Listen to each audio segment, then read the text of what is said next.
Elxan Elatlının yəqin ki çoxlarının oxuduğu klassik detektiv əsəri O Gecə Yağış Yağırdı. Bu gün gəlin birlikdə bu əsərin ən sirli, ən gərgin anlarına səyahət edək. Sentyabr ayıdır, fırtınalı bir gecə, sakit bir dağ kəndi və bu sakitliyi pozan dəhşətli bir cinayət. Görəsən bu düyünü aça biləcəyik?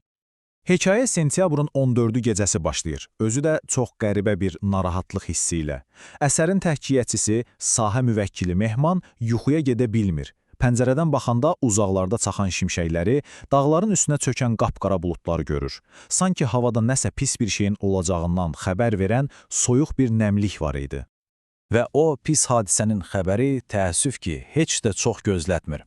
Gecənin o narahat sükutunu səhər tezdən gələn kəskin, amansız bir telefon zəngi pozur. Sakit dağ kəndi qaradumanlı, dəhşətli bir xəbərlə sarsılır. Bax bu zəng bütün sakitliyi darmadağın edir. Dəstəyi qaldıranda xəttə şöbənin növbətçisi olur. Xəbərsə qısa və dəhşətli idi. Qaradumanlı kəndində adam öldürüblər. Özü də bir yox, 2 nəfəri. Öz evlərində amansızcasına qətlə yetiriblər.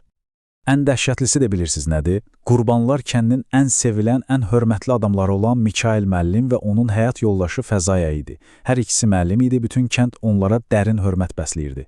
Təsəvvür edin, belə bir cinayətin bu sakit kənddə özü də bu ailənin başına gəlməsi hər kəsi necə şoka salıb. İndi gəlin bir anlıq müstəntiq olaq və onlarla birlikdə cinayət yerinə daxil olaq. Çünki burada onları, elə bizi də, bir-birinə zid, çox qəribə və baş sındıran dəlillər gözləyir. Baxın, süfrədəki mənzərə çox qəribədir. Elə bil ev sahibi xüsusi bir qonaq üçün hazırlıq görüb, amma sanki o qonağı o qədər də yaxşı tanımırmış. Və ən maraqlı, ən müəmmalı detal, evdə köhnə külqabı ola-ola süfrəyə təptəzə büllür bir külqabı qoyulub. Və onun da içində cəmi bircə dənə siqaret kötüyü var. Yəni, bu nə demək ola bilər? İstintaqa rəhbərlik edən Mayor Seydovun bir nəzəriyyəsi var. Bu, tamamilə planlaşdırılmış bir cinayətdir. Qatil o qədər ehtiyatlı davranıb ki, öz çəngəlini, stakanını belə götürüb aparıb. Məqsəd bəllidir, heç bir barmaq izi qoymamaq. Bu da onun bu işə necə hazırlaşdığını göstərir. Və budur, bütün istintaqın ilişib qaldığı o əsas sual. Bu sual bizə nə deyir? Yəqin ki, qurban qatili tanıyırdı, amma bəlkə də elə də yaxın dost deyildilər. Yoxsa qonağının siqaret çəkib çəkmədiyini dəqiq bilərdi, elə deyil. Bax, bu kiçik detal bütün istintaqın gedişatını dəyişə bilər. Beləcə, istintaq cinayət yerindən yavaş-yavaş şübhəlilərə doğru yönəlir. Motiv, çox güman ki pul. Bu da istintaqı birbaşa yerli sakinlərə, yəni qurbanları tanıyan, onların evində pul olduğundan xəbəri ola biləcək insanlara yönəldir.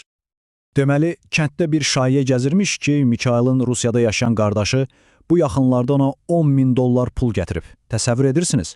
Bu, quldurluq ehtimalını qat-qat gücləndirir və şübhəlilərin dairəsini də xeyli daraldır. Beləliklə, istintaqın diqqət mərkəzində 2 əsas şübhəli peyda olur, Paşa və Kamil.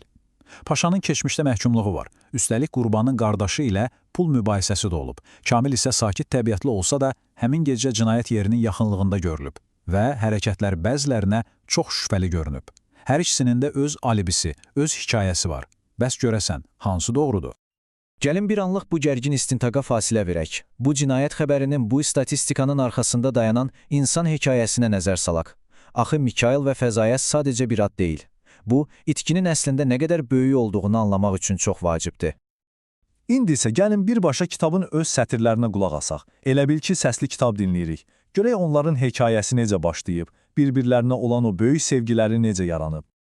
Hər şey universitetdən məcburi qanvermə aksiyası zamanına başlayır.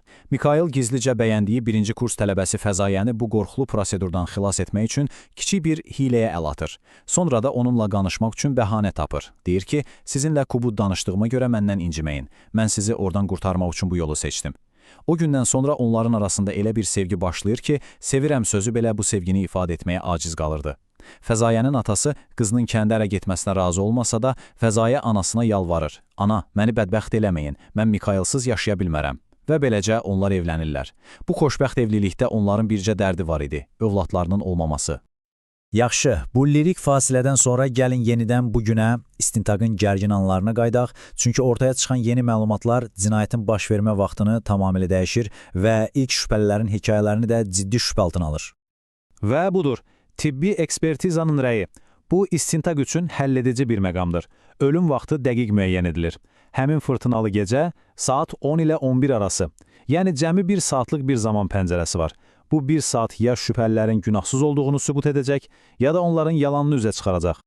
Kamilin albisinə baxanda demək olar ki, sarsılmaz görünür. Həyat yoldaşı onun təxminən 11-in yarısında evdən çıxdığını deyir. Əmisi oğlu Rüstəm və onun arvadı isə Kamilin düz 11-ə 27 dəqiqə işləmiş, yəni yağış təzəcə başlayanda onlara çatdığını təsdiqləyirlər. O, gecə 2-yə qədər də orada olub. Yəni qətlin törədildiyi iddia edilən saatda Kamil tamamilə başqa yerdə idi. Beləliklə, Kamil bu işdən təmizə çıxmış kimi görünür. Və tam da istintaq dalana dirənib, Kamilin günahsız olduğu düşünüləndə heç kimin ağlına gəlməyən bir şahiddən gələn bir cümlə bütün kartları yenidən qarışdırır. Bu sözləri deyən Oktaydır, yəni mərhum Mikailin bacısı Təranənin əri. O iddia edir ki, hadisə axşam saat 11-dən sonra baş verib. Səbəb? Çünki onun həyat yoldaşı Təranə qardaşı evindən düz saat 11-də çıxıb. Bu isə tibbi ekspertizanın təyin etdiyi ölüm anının ən son həddidir. Bax, bu bütün istintaqı alt-üst edən sualdır. Necə yəni? Əgər Təranə saat 11-də o evdən çıxıbsa, bu o deməkdir ki, ya cinayət onun gözü qarşısında baş verib, ya da qatil onun çıxmasını puskuda gözləyib və o gedən kimi dərhal içəri girib. Bu, ölüm vaxtı ilə bağlı bütün nəzəriyyələri yenidən düşünməyə məcbur edir. Və beləcə, hekayə ən gərgin, ən həyəcanlı yerində yarımçıq qalır. Təranənin bu ifadəsi hər şeyi dəyişib. İstintaq yenidən başa qayıdıb. Bəs əsl qatil kimdir? O gecə, o evdə, yağış yağarkən həqiqətən nə baş verib? Bu sualların cavabı hələ də qaranlıqdır və sir açılmaqdan çox uzaq görünür.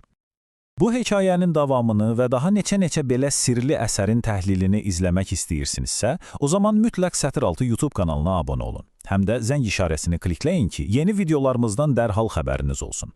Növbəti dəfə hansı kitabın dərinliklərinə enməyimizi istəyirsiniz, fikirlərinizi şərh bölməsində bizimlə mütləq paylaşın. Və əgər o gecə yağış yağırdı əsərinin PDF formatını istəyirsinizsə, bunu da şərhlərdə bizə bildirin. Bu günlük bu qədər. Növbəti təhlildə görüşənədək. Hələlik.